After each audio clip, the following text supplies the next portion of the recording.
Hello, everybody. I know it's been a while. I've been working on things. Hopefully, you saw that uploaded videos from the other previous days, a few days ago. Yeah, that's what I'm at. Been doing a little work on inventory. Haven't really found a lot of stuff that's interesting. My last pile of way over there. Last pallet stack of boxes, mostly diamond boxes. That's the last pile, and what that is mostly are comics and graphic novels that were review copies, either sent to me or to other people at the office where I worked at. And yes, it is about as tall as this ceiling. Yeah, you can't see it back there because the lights are off. But yeah, it's taller than me, so about 7 feet tall, I think. And so I'm slowly going through those. But again, these were stuff that just came in the store office automatically. I grabbed them. A lot of it's not curated. It's just, hey, let's grab them, put them in there. Some of them are good. So there's some good stuff in there. But most of it is just boring. And I know you don't like that. But here, and what I have to do first is I have to sort out the boxes that contain comics, because that's going to take more inventory. I'm going to have to sort those out on a table or a table, probably entire room, football field. So I'm setting those aside, but I have to find the graphic novel boxes, which means moving stuff around, shifting, jungling a little, Tetrising, that sort of thing. But I found a box here, and it says comics magazines. I thought, why did I put comics magazines on there? Because comics are magazines. Why did I just put comics? So I sliced it open, and lo and behold, these are magazines that have comics in them, or related comics. I've seen a few. I haven't dug through this. I have no idea when I packed this up originally. Although this first box here was sent to me. Sorry. These are great mailers, by the way. And these are great, actually, place things in the store. You just go back to the post office and grab them. Don't do that, but these are great mailers. $4. This was sent on April 6, 2006 from Maryland. $4.05 shipping. That's not bad. And what do we have in here? Let's find out. Ooh, cardboard. Again, packing material. Oh, yes. And what do we have here is actually a nicely packed, probably bought this on eBay, folder, handmade folder for, down I paid $40 for this, but you never know. That's what it says on there. DC Comics, Amazing World of DC Comics, number 6, from May 1975. Originally $1.50. It says here $40. But it's a special Joe Orlando issue. What a great cover done by Joe Orlando, I believe. Here we have the cover of the House of Mystery. And what Amazing World of DC Comics was their in-house fan magazine. Marvel had Foom. DC had the Amazing World of DC Comics. If you find these and they're not too expensive, I'd say $10 or less, pick them up. There's usually some interesting stuff in it. They did a special issue with Superman that is very interesting because, one, it has an article about the proposed amusement park, theme park that we're going to build down in Metropolis, Illinois. Yes, that place exists. And but also, it has a Hirschfeld drawing of Superman because Superman was on Broadway. It's a bird, it's a plane. It's Superman. Didn't last long enough, but that's crazy Venn diagram of Broadway fans, Broadway music fans, comic book fans, superhero fans, crosses over. And of course, Hirschfeld went to opening night, did a sketch for the New York Times. And there you have it. Okay, what's next, you say? Oh, here we have the Economist 2010 wall calendar. An illustrated look at the year ahead. Illustrated by Kevin Callauer. I don't know if he's still working for him, but yes, The Economist, which is a great magazine, especially for the world affairs. He does weekly.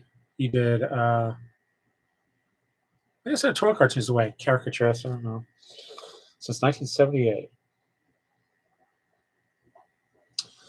5 published collections and exhibited at the London's Tate Gallery and the U.S. Library of Congress, which is probably in their collection. There's his self-caricature. There's a copy.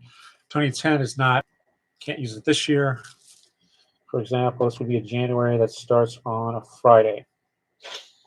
2010 is not a leap year, so you're fairly, you can use it more often than a leap year. So, but again, that's what the calendar page would look like. There's that, and there's some wonderful sight gags and such. In the spirit of the old Mad Magazine calendars. What's next here from, so that's 2010, 2006 was earlier. This one is from eBay, August 2008, from San Diego, California. That's padded envelope. Nothing inside, but San Diego's a clue because what I learned, I've been to San Diego Comic-Con, done it, did the Hajj, whatever you want to call it. What I realized is take the money saved from travel, hotel room, and all the other stuff you got to deal with. And I'll just go on eBay the week after and buy the swag. So, for example, we have a special San Diego Comic-Con issue of Mad, Watchmen, Sergio Aragonés, the greatest comics of all time. And, of course, Harlan Kumar, which is Uline Home Entertainment, Warner Brothers, which also owns Mad, Time Warner. So this was a special issue giveaway there. San Diego Comic-Con Special Edition. 2008, yes, as I said before.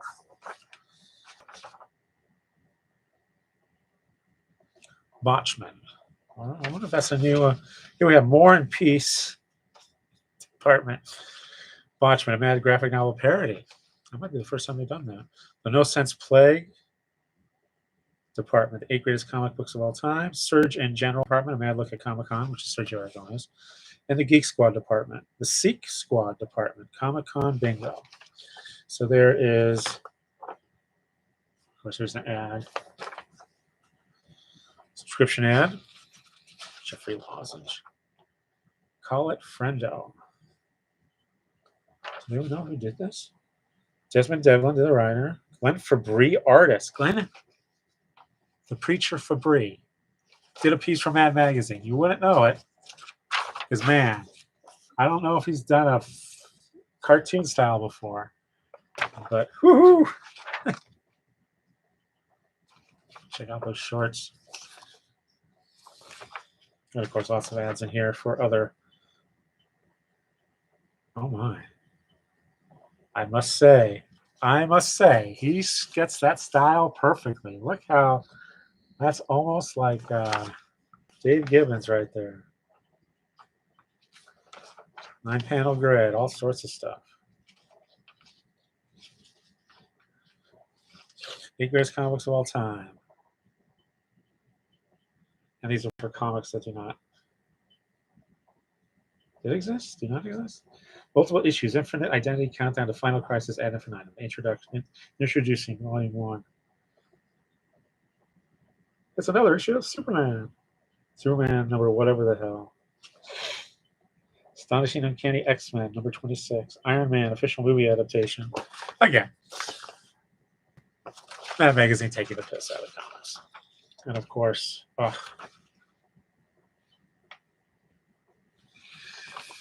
wonderful Sergio Aragonés making fun. Here.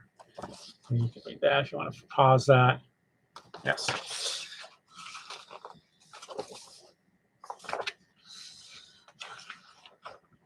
And the last page. Oh, yeah, even a little space for autographing. Because Sergio's a great guy. If you get a chance to meet him at a show, or anywhere, really, wherever he is, talk to him. He's a funny guy. And amazing cartoonist. Comic-Con Bingo. Crime in Progress.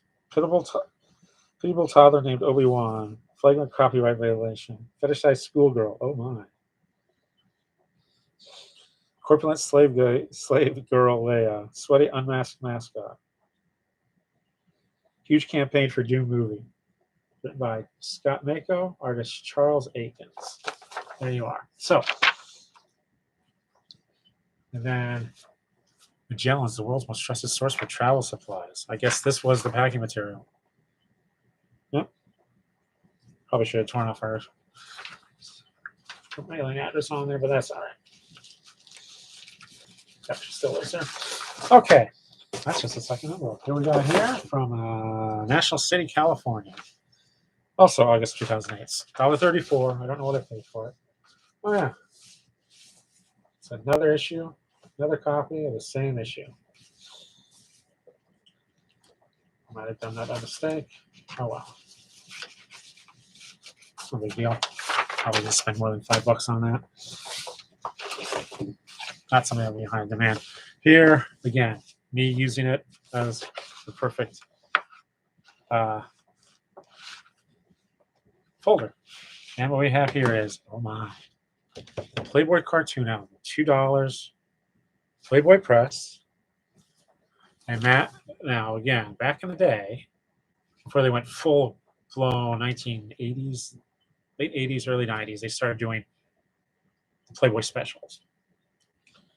The Book of Lingerie, I don't know why I'm sidelining out. Book of Lingerie was a bi-monthly, and then they did other specials like College Girls or whoever. But way back when, and those here we're talking, this is Playboy Press, 1963, to the memory Jack Cole. Gone way too soon. But this is cartoons from Playboy, 1954, 55, 56, 57, 58, and 59. You have to do the introduction and what it is. It's a best of collection. They did maybe, I want to see maybe quarterly specials back then. I do have a best of. Ooh, that's kind of nice. Subscription offer.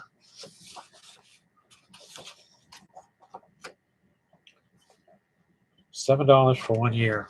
Good luck finding a copy of the magazine for that. But again, the best cartoons from the previous 5 years. It's Jules Pfeiffer here. That's Neil Gaiman. Gideon Wilson on the other side. Some of them are naughty.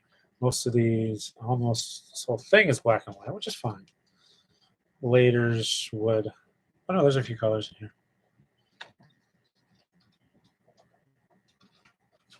here. Good stuff. So again, Playboy Cartoon album. Best of cartoon. Good stuff. Those are probably going for a pretty price. And I just wish, like the New Yorker, Playboy Industries would do a complete Playboy collection. It doesn't have to be complete in paper. Do like 200, 250 page, 300 page book collection, and then put a DVD-ROM in there. And just put all the cartoons, because after the New Yorker, Playboy was the best cartoon house. Here we have, yes, from 2006. Upstate New York, we have copies of Wits End. What was Wits End? Wally Wood, look it up. Published on magazine. These are number 7. Oh, this is a double page. Where is it? Nope, it isn't. Sorry. Still. So Wally Wood started his own magazine with there's Von Bo doing the cover on that one. In a magazine. Later, he's sold it off to somebody. Didn't last much longer. This is Wits End 7, spring 1970. And this is just Phil Seuling, Wally Wood are the two. Wonderful publishing company. Again, just cartoonists who got tired. Kind of an alternative, somewhere between underground comics and superhero comics. Wally Wood. There's some dip.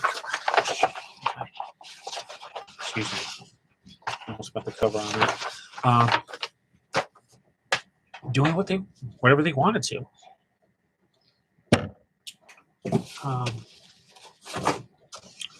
Not cheap to come by now, of course. Although I think there was a anthology collection. Okay, this next one is Mitchellville, Iowa. Auction sales, 2006.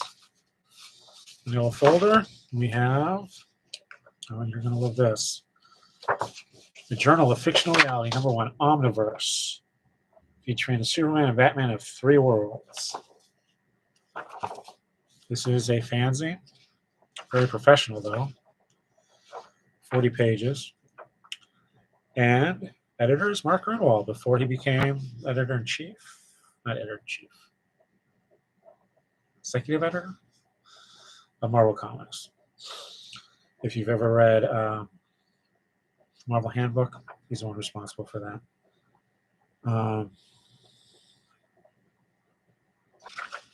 And of course, he coined the term omniverse. He was the first to put out that multiversal theory that all stories that exist in a shared universe, not just Superman, Golden Age Superman, Silver Age Superman, Post-Crisis Superman.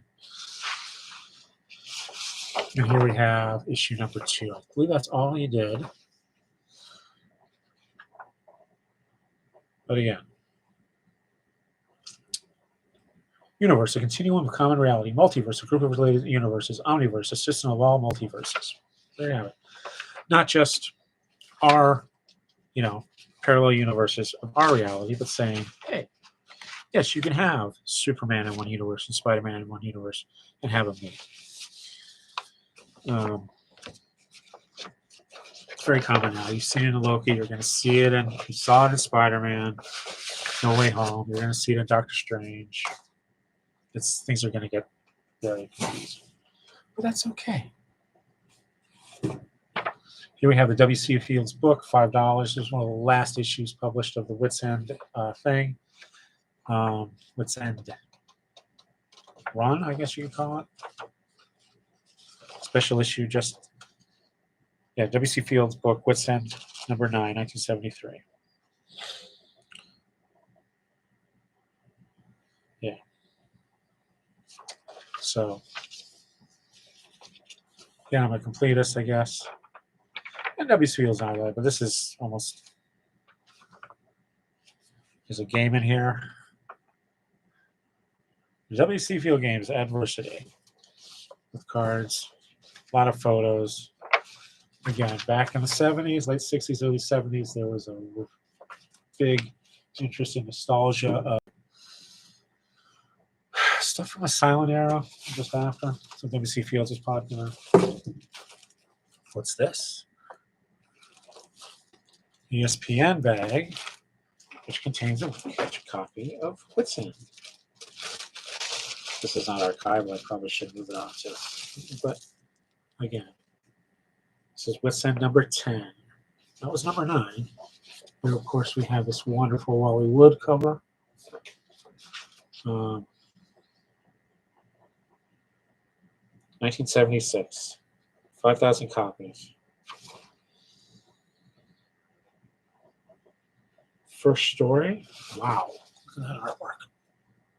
That's Bill Pearson, author, who is also editor and co-publisher, and interpreted by Dick Giordano, artist. And they own a copyright to that. Look at that, silent, no words. Just beautiful.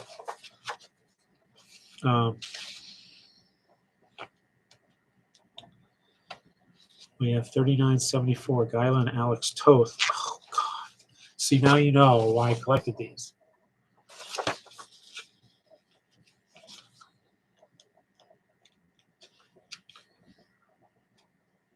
This is Howard Shakin, November 76.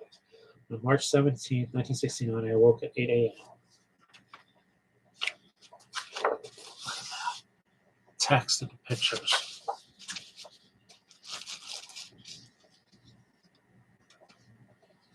Here we have Sally Forth by Wally Wood. Good stuff. Can't show it to you because it's kind of naughty. Well, not really. Here we have a wonderful illustration by P. Craig Russell before he became known for wonderful stuff with Neil Gaiman. The Avenging Dodo by Pearson and Zeck. Yes, Mike Zeck. No, this original art's probably not worth $3 million, but hey, still good stuff. This is a good 10 years before he did, almost 10 years before he did Secret Wars. Here we have Walt Simonson.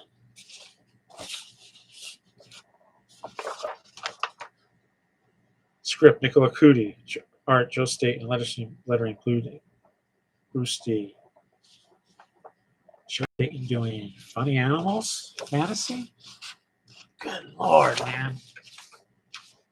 So if you can find that collection, I think it's still out there. I don't know what it was worth. There probably wasn't a lot of copies made. Take a look.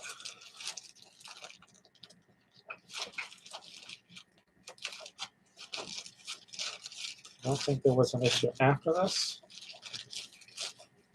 I don't know why I came back in. I guess it's probably a little bit. Oh, what? Oh, well. That's interesting.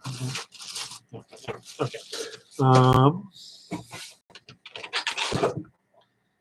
Eisner Wood, Ditko, 1969 Comic Con. And of course, it's not San Diego Comic Con. GMC 4. What is this? I'm not sure. It could be one of the New York shows. Now, this is what I should have it in my lab. Good stuff. Has a backing board, which of course is acid free. Check this out carefully. Well, this is Wits End number 6. That's fine.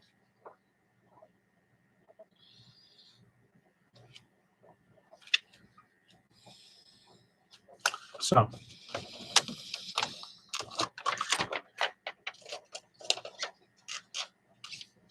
we'll look at the Comic Con address. I'm not going to look through it now. Here we have Williamson, Ditko, Wood, Crandall, early Frazetta, 1950. Wits End number 3. Steranko, Crandall, Wood, 1060, limited to 5,000 print run. Wits End number 5. Ho, ho, ho. Then we have a book. This is The Comics by Jerry Robinson. I don't know if you can, yep, there's the yellow kid there. I think that's the original, has a dust jacket. This was bought at the Strand for $12.50.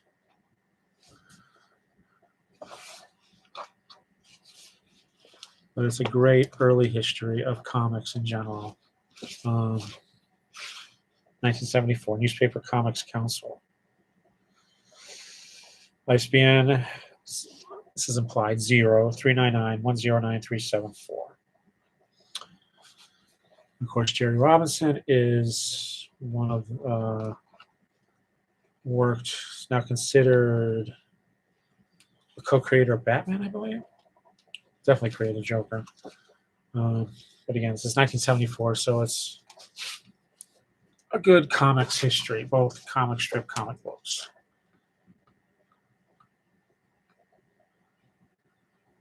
Including stuff from other countries. So, I think this has been reissued. Definitely read it if you want a good introduction to comics history. Here we have Marvel Superhero Squad Flips Out, a mix and match storybook. Again, this came through, see, sales sample. There's the actual ISBN. This stuff came through the office all the time, usually in the kids' department. Again, it's a mix and match. No, not that page. Let's try that one. With help from MODOK. Okay, so here's story time. With help from MODOK's dark and twisted brain and Loki's mischievous trickery, Magneto / kidnaps Wasp in order to steal her new line of super capes. Suddenly, the famous Wonder Man appears while the Sentinels stop to ask for his autograph. / Invisible Woman makes all the cars disappear. The Sentinels stub their toes on the invisible cars, and Spider-Man cracks jokes about how clumsy they are. Eventually, they start to cry, their bodies rust, and Wasp escapes. Whew. How's that for a review story? And again, there's 1, 2, 3, 4, 5. 1, 2, 3,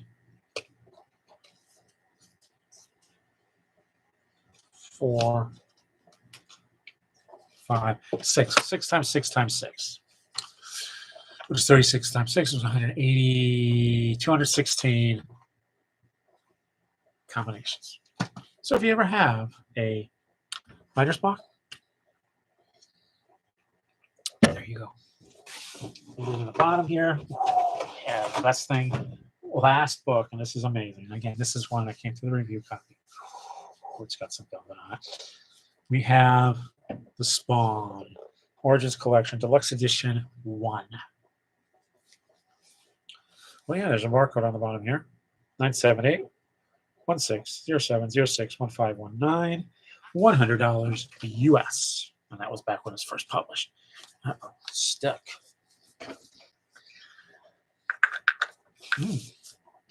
Interesting. How do I get this out? Maybe I should have checked to see if it was a real book in there. Gosh darn.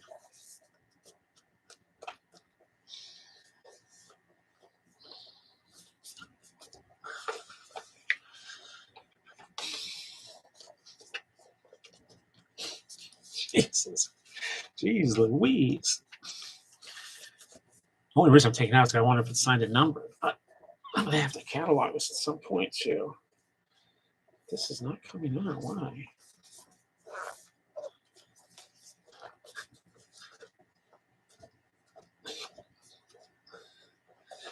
What if I just hold it like this? Will it eventually just slide out under gravity after maybe 5 days or so? I don't know. It's not moving, folks.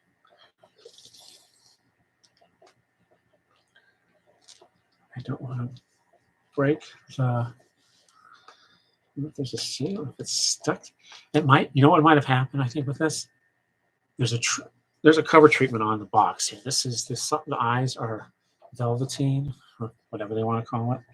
And I think what happened is that the cover treatment, the spot varnish on the cover, through heat and humidity and everything else. I can't even put a piece of paper in here. Kind of stuck to it. That is tight. That is very tight.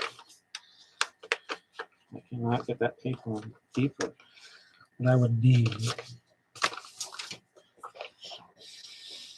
a backing board from one of those first shipments. That might do the trick.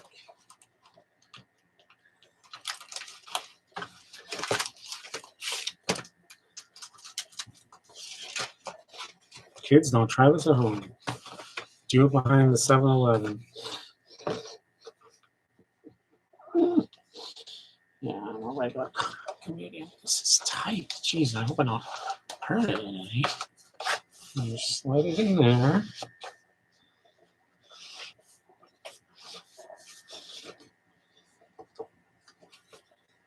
And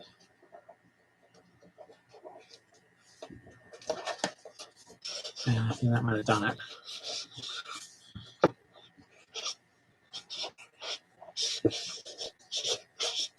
Hopefully it's not damaged inside. Now, there we go. And yes, I was correct. Velveteen there. Okay, so to the side. It's interesting, it's embossed on that side too. I don't know if you can see that embossing. Yeah, sorry about the resolution. Let's take my word for it. Maybe that's what they did. They embossed the cardboard and then they did the cover treatment. So, collecting issues 1 through 25.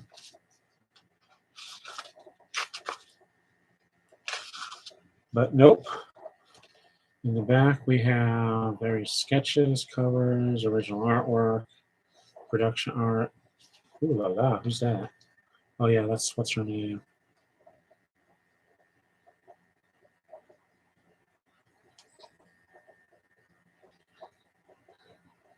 His former wife, Spawn's former wife.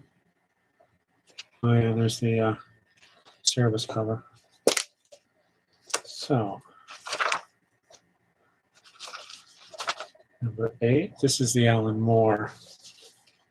I'm not going to open it more because I think I'm going to run. Probably crack the binding. So anyway, $100. No, not signed and numbered. $100, $4 an issue. So good value. Of course, the resale value on this is probably through the roof. So there you have it, folks. Short and sweet. Put those back. Short and sweet. Items at how many minutes?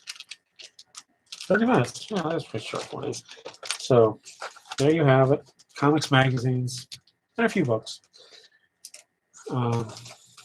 Very interesting ones. Like the Wits End stuff, yes. If you can find copies, any copies of that stuff. And you like indie alternative underground stuff from the 60s and 70s. Wood, Ditko, Simonson, as I saw, some of the new guys who then were new, now are Hall of Famers. Good stuff. I'm glad I found. I think I have the complete set. I'm glad I did that. I'll be fine. I don't know. I spent that much on it. Anyway, hope you enjoyed that. If you like comics history, definitely Jerry Robinson, one of the greats. I think it's been reprinted. I don't know if he updated it or not in his later life after he had retired. But there you go. So thanks for watching. Hope you'll see me Hope you'll see me real soon. Don't know when you'll see me again because again I got to go through those comics to get to the graphic novels. The graphic novels are going to be boring, but if I find something of interest like this box, I'll definitely share it with you guys. Until then, keep reading comics, keep sharing, telling people why you love comics so much. If you can, ask them what kind of stories do they, what movies, TV shows. Hopefully, you can think of a comic they'll enjoy and you can recommend, and you'll be considered cool and amazing and a font for other things. And who doesn't want that?